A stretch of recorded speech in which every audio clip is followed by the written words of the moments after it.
सुलेमान खान साहब, बहुत शुक्रिया आप इस प्रोग्राम में तशरीफ़ लाए।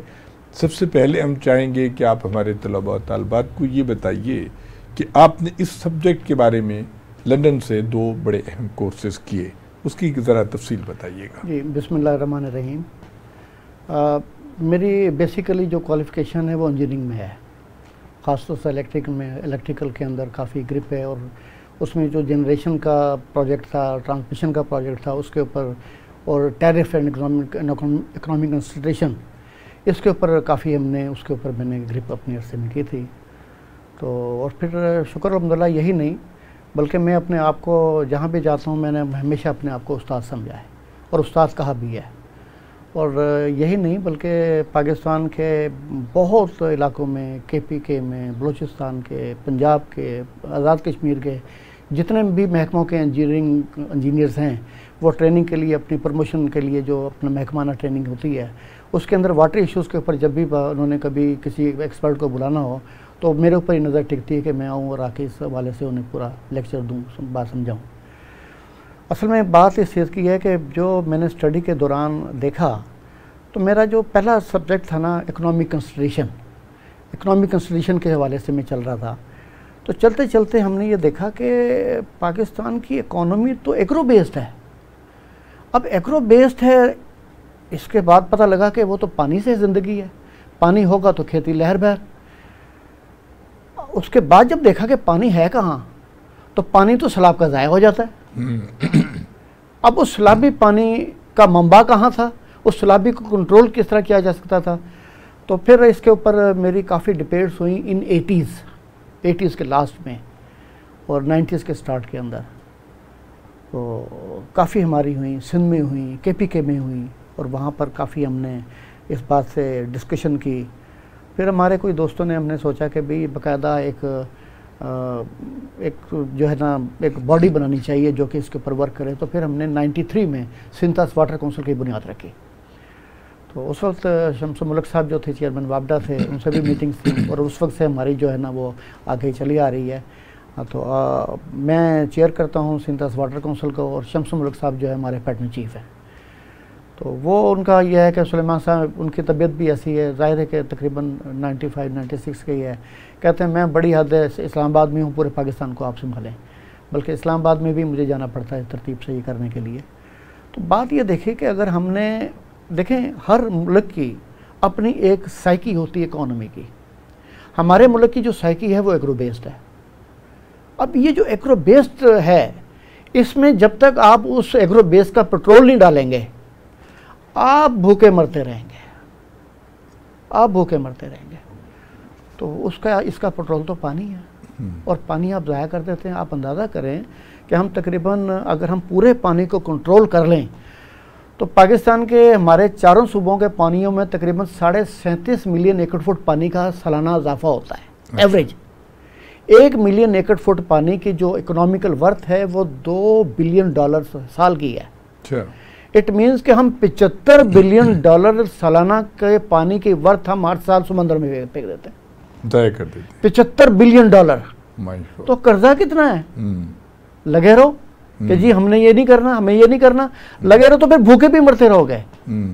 और यहाँ मैं एक बात कहूँ जी, देखें मेरा सियासत से ताल्लुक़ नहीं है, लेकिन इस मसले को खामखा सियासी बना दिया गया है। अभी चंद दिन पहले हमारे प्राइम मिनिस्टर साहब ये फरमा रहे थे कि अब फिर बारिशों का सीज़न आ रहा है। अभी 2 साल पहले $30 बिलियन का नुकसान हो गया। तो भाई मेरे मियाँ शहबाज शरीफ साहब, ये नुकसान क्यों हुआ? अगर उस वक़्त आपने उस सैलाबी पानी को कंट्रोल करने के लिए प्रोजेक्ट बनाया होता तो फिर सिंध में तबाही ना मचती। सही।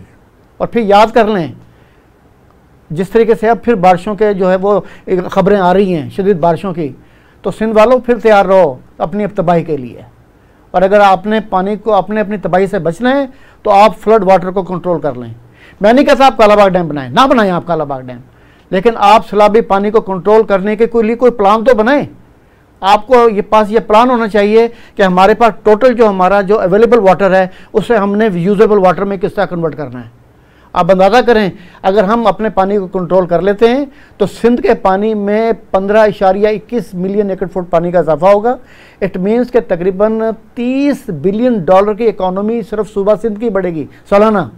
जो सिंध ताश ट्रीटी हुई थी उसके नेहरू के साथ हमारी, तो उसमें ये था कि अब उन्होंने उसकी वायलेशन की है इंडिया वालों ने, और उन्होंने मुतअद्दिद डैम उसमें वहाँ बना लिए हैं, और हम इंटरनेशनल कोर्ट ऑफ जस्टिस में भी गए, लेकिन अभी तक उसका कोई हल नहीं मिला और हम फिर पानी के क्राइसिस का शिकार हैं। अच्छा, आप बताना पसंद करेंगे कि उन्होंने वायलेशन क्या की है? पहले तो ये डैम्स बना दिए ना वहाँ पे। जी जी नहीं, देखें, जब बात है कि जो इंडस वाटर ट्रीटी हुई थी जी, उसके एक हिस्से के हम बड़े सख्त खिलाफ थे। अब उन्होंने मजबूरन, जब ये इंडस वाटर ट्रीटी हुई, अब देखें बात वही आती है, मुझे क्यों इन लोगों के ऊपर गुस्सा चढ़ता है। जब पाकिस्तान बना, मुल्क दो हिस्से हुआ, इंडिया, यूनाइटेड इंडिया, तो ये मंसूबा था कि जिन सूबों में मुस्लिम लीग जीतेगी वो पाकिस्तान। ये 2009-10 की बात है, मैं नज़रिया पाकिस्तान ट्रस्ट में कॉन्फ्रेंस थी, मैं भी था वहाँ पर शरीक, मेरा नंबर भी आया था। अच्छा है, मेरा नंबर थोड़ा लेट आया। एक साहब कहने लगे, जी कायद-ए-आज़म ने कहा है कि मेरे से जेब में खोटे सिक्के हैं। मैंने उन्हें देखा और देख के मैं खामोश हो गया। मेरा नंबर आना था, मैंने कहने में जवाब मैं दूंगा। मैंने कहा कि जो एक साहब ने फरमाया है कि कायद-ए-आज़म ने ये फरमाया कि मेरी जेब में खोटे सिक्के हैं, आप में से कुछ दोस्त अहबाब ऐसे बैठे हैं जो पाकिस्तान बनने के वक्त जिन्हें शऊर था। आप बताइए कि 1946 का इलेक्शन इस बुनियाद पर हुआ था कि जिस सूबे में मुस्लिम लीग जीतेगी, और मुस्लिम लीग पंजाब के अंदर सिर्फ 1-2 वोटों से जीती थी। सुलेमान साहब, मैं थोड़ी सी मैं उसी में आ रहा हूं, मैं कथा कलामी करूंगा, क्योंकि हमारा मौजूद जो है ना पानी है, पानी है। मैं पानी पर आऊंगा। देखिए बात सुने, आप अगर ये बात करेंगे ना कि पानी जो है सियासत से अलग है, तो सियासत ने तो पानी का बड़ा रख किया है। अच्छा चले, मैं आता हूँ उसके ऊपर, थोड़ा सा आगे बढ़ता हूँ। अगर एक आधा भी इधर से उधर जाता तो पाकिस्तान, पंजाब जो है जहां हम बैठे हैं, ये हिंदुस्तान में शामिल होता। ठीक है। फिर क्या हुआ, जब देखा तो फरवरी 1947 में टवाना ने हाथ खड़े कर दिए कि जी अब ये मुस्लिम लीग को दे दो। फिर फौरन ही 3 जून को आ गया लॉर्ड माउंटबेटन, उसने कहा जी जिन इस्लाम में मुसलमान अक्सरियत में हैं वो पाकिस्तान। तो भाई आपके गुरदासपुर में, जलंधर में तो मुसलमान अक्सरियत में थे, फिरोजपुर में मुसलमान अक्सरियत में थे, यहाँ के हेड उठा के भी इंडिया को दे दिए, कर दिया। तो ये हुआ कि जब पानी जो था, अब ये जो नहरें आ रही थी पाकिस्तान की तरफ, उन नहरों के हेड आपके जो है वो इंडिया के अंदर गए, माधोपुर, फिरोजपुर। जब वो गए और 1 अप्रैल 1948 को उन्होंने नहरों का पानी बंद कर दिया, हाहाकार मच गई। उससे पहले आपको एक और बात बताऊं कि फरवरी 1948 के पाकिस्तान के पहले बजट में मियांवाली हाइड्रो पावर प्रोजेक्ट मंजूर हुआ था, जिसे आज हम कालाबाग डैम कहते हैं। और इंजीनियर गलबर्ट 1871 में, उसने बकायदा ये एडिशनल सेक्रेटरी थे इरिगेशन डिपार्टमेंट पंजाब के, उन्होंने लिखा था कि ये एक कालाबाग से ऊपर एक ऐसा मुकाम है जहां अगर हम डैम बना लें तो समंदर तक पानी की कमी नहीं रहेगी। उसने अपनी किताब वो लिख के जा चुका है, कागज़ों में मौजूद होता है, लेकिन जैसे भी हालात चलते रहे, कागज़ों में जो मौजूद होता है तो फिर पेपर पे निकल आता है।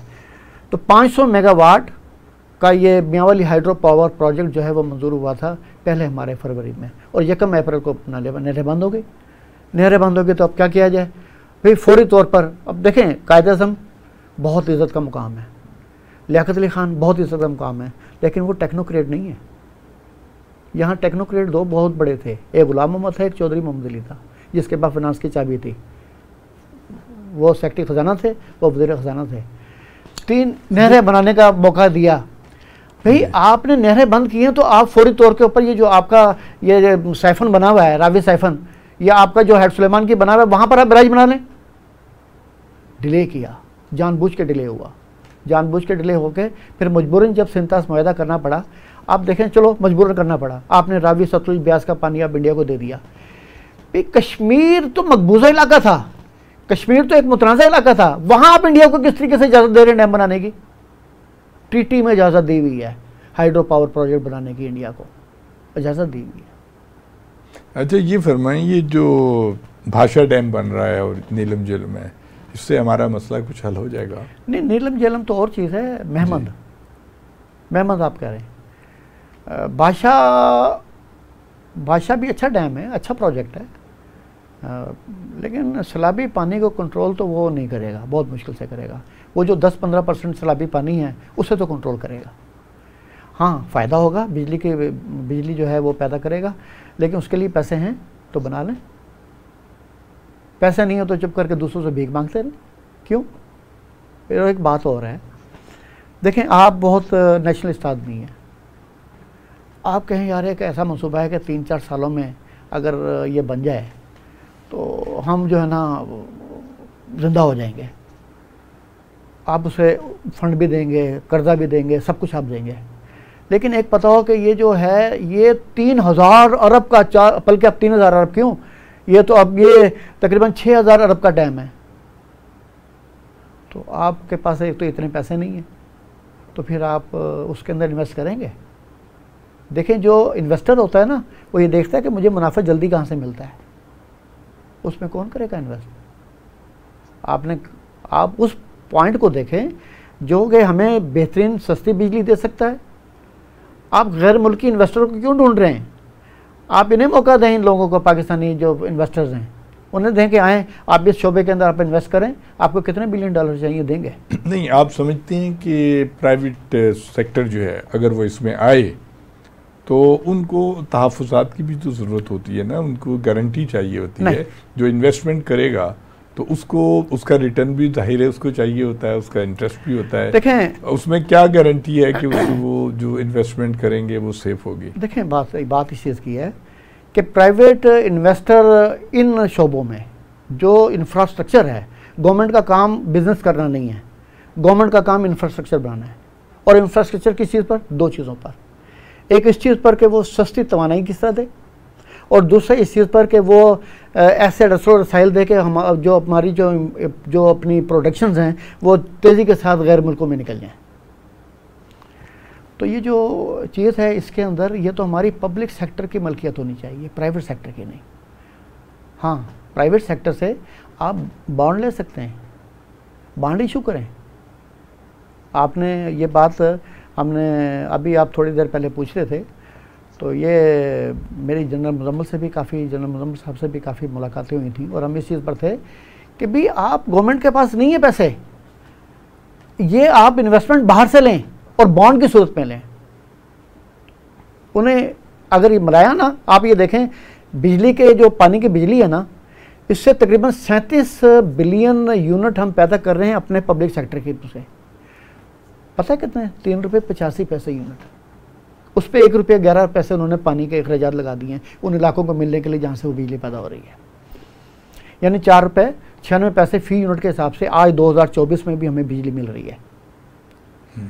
इसके मुकाबले में जो प्राइवेट सेक्टर से हाइडल बिजली मिल रही है वो मिल रही है 28-30 रुपये यूनिट। वाई? क्यों? हाइडल से। ये तो ठीक नहीं है। चीज़ इस तरह है कि मैंने फिर कैलकुलेट किया, ये आया था जब इसका करोड़ हाइड्रो पावर का 740 मेगावाट का, तो मैंने जो प्लान देखा कि 7.5 सेंट पर यूनिट के हिसाब से मैंने अवार्ड किया है, हम 25 साल इतने पैसे देते रहेंगे। उसे मैंने कैलकुलेट किया कि अगर 6% इंटरेस्ट बहुत होता है, 6% इंटरेस्ट से भी हम ये प्रोजेक्ट बनाएं तो ये प्रोजेक्ट बनने के बाद 5 साल के अंदर हम सारी कीमत पे कर देंगे। हमारे यहाँ से पढ़े लिखे नौजवान जो हैं वो मुल्क छोड़ के जा रहे हैं। अब जो कि आप प्रोजेक्ट बता रहे हैं उसके लिए हमें बड़ी एक्सपर्टीज़ की ज़रूरत है, तो क्या आप इंजीनियर्स की कोई ट्रेनिंग वगैरह करते हैं? देखें, जो अगर कल को ये चीज़ ज़रूरत पड़ जाए तो हमारे पास इतने लोग होंगे कि वो उसमें इतने से कहीं ज़्यादा। अच्छा, मुझे याद है मैं सन 81-82 में सिंध का दौरा कर रहा था, तो वहाँ छावनी बन रही थी, बड़ा इशू था, और जब वो छावनी बननी शुरू हुई है ना तो सारे मजदूर और सारे एक्सपर्टी में वहाँ मिल गए। जी हमें भी नौकरी दो, हमें भी नौकरी दो। अच्छा, आज कालाबाग डैम स्टार्ट करें, आज कोई प्रोजेक्ट स्टार्ट करें, देखें भागे किस तरह आएंगे सारे एक्सपर्ट, उन्हें पैसा चाहिए। लेकिन कालाबाग डैम के लिए बहुत खतीर रकम की ज़रूरत है, और अगर आज शुरू होता है तो 9 साल 10 साल में नहीं, बिल्कुल नहीं। आप क्या बात कर रहे हैं? ये 6 साल उस वक्त थे, 5 साल उस वक्त थे जब हम ये रेडियो से हम मलबा लेके जाते थे। अच्छा, हम मसाला बनाते थे और उसे उठा उठा के रेडियो से हम प्रातों से लेके जाते थे। अच्छा, आज तो है, आप ये 22 मंजिला बिल्डिंग बनाइए, 40 मंजिला बिल्डिंग बनाइए, आप नीचे मटेरियल बनाते हैं और पाइप के जरिए मशीन लगी होती है, सीधा आगे पहुंचा देता है। अच्छा, यानी टेक्नोलॉजी बहुत एडवांस आज तो बहुत आगे पहुंच गए हैं। अच्छा, only with in 1 year, only with in 1 year आपका बैराज बन जाएगा। हैं? जी, क्या बात करते हैं? मैं क्यों इन जो बड़े बड़े गद्दियों में बैठे हैं नालायक क्यों कहता हूँ? क्या इन्हें अकल नहीं है, समझ नहीं है क्या कर रहे हैं क्या नहीं कर रहे? लेकिन इतनी बड़ी इन्वेस्टमेंट कहाँ से आएगी? देखिए, पहले मैं आपको बताऊं, इन्वेस्टमेंट इस वक्त हमारा जो रुआ है वो कर्ज में डूबा हुआ है। अभी तो हम जो IMF से लोन देते हैं, हम उससे पुराने कर्जे उतारने का काम करते हैं, और हमारे इस्तेमाल के लिए जो थोड़ा सा पैसा हमें मिलता है वो हमारी जो हुकूमतों की अयाशियाँ हैं और जो अखराजात हैं उस पर खर्च हो जाता है। आम आदमी तक आप देखिए ना, 50% आबादी जो है वो पॉवर्टी लेवल से नीचे जा चुकी है। क्या हो रहा है इस मुल्क में, क्या खेल अब ये मेमन डैम बनना था जी, तो जनरल मुजम्मिल साहब से भी बातचीत हुई जी कि यार गवर्नमेंट के पास पैसे नहीं है। मेमंद और बादशाह के लिए 27 अरब रुपए रखे थे उस गवर्नमेंट ने, इतने में तो कुछ नहीं होता। मैं कहा आप मार्केट में आए, आप शेयर दें इन्हें, बाकायदा इन्हें इनका बॉन्ड लें, इनसे इन्वेस्टमेंट लें इनसे। वो खैर तरतीब थे, वो इंटरनेशनल मार्केट में चले गए। इंटरनेशनल मार्केट न्यूयॉर्क की भी है और आपकी टोक्यो की भी है और लंदन की भी है। लंदन गए, वहाँ से उन्होंने 6% के ऊपर $2850 मिलियन के इन्हें बाकायदा जो है ऑफर्स आ गए। 6% पे उन्होंने 500 मिलियन उठा लिए। शौकत तरीन साहब वज़ीर ख़ज़ाना थे, कह लें 2 बिलियन उठा लें, तो बीच में है नाम लेना क्या मौजू नहीं है, कह लें 2 बिलियन उठा लेते तो बाकी फिर गवर्नमेंट से वापस किस तरह मिलते। भाई आप, मैंने फिर उनसे बात की कि जनरल साहब आप इस तरह करें, मुजम्मिल साहब आप हमारे चैम्बर में आएँ, आप यहाँ चैम्बर से आप इन्वेस्टमेंट लें। कितनी आपको इन्वेस्टमेंट चाहिए? आपको ज़रूरत ही नहीं होगी बाहर जाने से, आप इन्हें फ्री हैंड दें कि हमें इन्वेस्टमेंट चाहिए इन प्रोजेक्ट्स के लिए, इन प्रोजेक्ट्स के लिए वो सहूलतें दें। देखें, सरमाए का कोई मज़हब नहीं होता। सरमाए को 2 चीज़ें चाहिए होती हैं, उन्हें प्रॉफिट चाहिए होता है और उन्हें तहफ़्फ़ुज़ चाहिए होता है। आप उन्हें कहें कि भाई हम 6% पे, 4% पे, 3%, 5% दे रहे हैं, आपका ये बॉन्ड है, भरें। उसे फिर ये डबल यूज़ करते हैं इन्वेस्टर किस तरह यूज़ करते हैं? बॉन्ड लिया हुआ है ना, उसका प्रॉफिट तो अलग मिल रहा है, लेकिन देखते हैं कि कोई और उन्होंने बिजनेस करना, तो वो एज ए अपने एसेट्स किसी बैंक में रहन रख के तो वहाँ से लोन ले लेते हैं। जी जी बिल्कुल, उनके पास सहूलतें होती हैं। तो भाई आप इन लोगों से लें जो यहाँ का सरमाया गैर मुल्क में निकल रहा है, जी हाँ। आप उसे रोकें, उन्हें इंसेंटिव मिलेगा। और लेकिन इंसेंटिव किस चीज़ से? कि हम भी जिंदा हों। अब मुझे बड़ा अफसोस हुआ इस बात पे कि गाजी बरोथा के 30% शेयर कुवैत को बेचने के लिए, मेरा बड़ा लंबा तो बहुत चीज़ें बेच दी हैं, ये भी बेचने के लिए सब कुछ उन्होंने किया। ₹1.25 यूनिट के हिसाब से वहाँ बिजली पैदा होती है, और कितने? तकरीबन कोई 7 अरब यूनिट साल के। उन्हें दिया 30% शेयर दिया और उसके टैरिफ उठा के 10 रुपये कर दिया। मर हम यहाँ से मरते हैं। भाई आप अपने इन्वेस्टर को, हम अपने इन्वेस्टर को यूज़ करें, हम अपने सरमाए को यूज़ करें, हम अपनी मेन पावर को यूज़ करें। जब हमारी मेन पावर को एक बाज़ाब्ता तरीके से बेहतर प्रोजेक्ट नहीं मिलेंगे तो वो मुल्क से भागेगी, उसने भागना है। अच्छा, आप पानी के कंट्रोल की बात कर रहे थे। हर साल ये होता है कि इंडिया जो है वो हमारे बाज़ दरियाओं में पानी छोड़ देता है, और उनके पास जितना एक्सेस वाटर होता है वो कहते हैं इधर छोड़ दो, उससे एक बड़ी तबाही आती है। उसे कैसे कंट्रोल कर सकते हैं? देखें, बात इस चीज़ की है कि दरिया जो है, दरियाओं पर जब ये ट्रीटी हुई थी उस वक्त एनवायरमेंटल फ्लो की बात नहीं थी, नंबर 1। फिर बाद में एनवायरमेंटल फ्लो भी आ गए, लेकिन ट्रीटी हो चुकी थी। और ट्रीटी में हमने रावी सतलुज ब्यास का 100% पानी इंडिया को बेच दिया था। लेकिन दरिया तो थे ना, उन दरियाओं में पानी लाना किसकी जिम्मेदारी थी? इन्हीं बड़े बड़े लोगों की जिम्मेदारी थी, लेकिन चुप करके बैठे रहे, बुजुर्माना गफलत, खामोश होकर बैठे रहे। आप रावी को और सतलुज को दोबारा चलाएं। पता है आपकी क्या, जहां हम बैठे क्या हैसियत है? मुझे याद है 70s के अंदर हम सिर्फ एक 20 फुट की नाली और 6 फुट का फिल्टर पर हैंडपंप लगाते थे और बेहतरीन पानी था, साफ पानी था। आज हमें 200-250 फुट पर भी साफ पानी नहीं मिलता। अच्छा, इतना नीचे चला गया है। हम लगाते हैं, हैंडपंप लगाते हैं, हाँ। 200 फुट पर लगाते हैं और पानी कड़वा होता है। 400 फुट पर लगाते हैं, उस पर हमें अच्छा फिल्टर लगाना पड़ता है।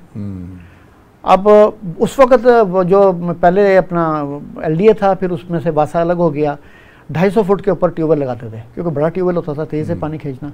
आज 800 फुट पर लगा रहा है, 900 फुट पे, और 1300 फुट से नीचे चट्टान है। अच्छा, पानी नहीं है।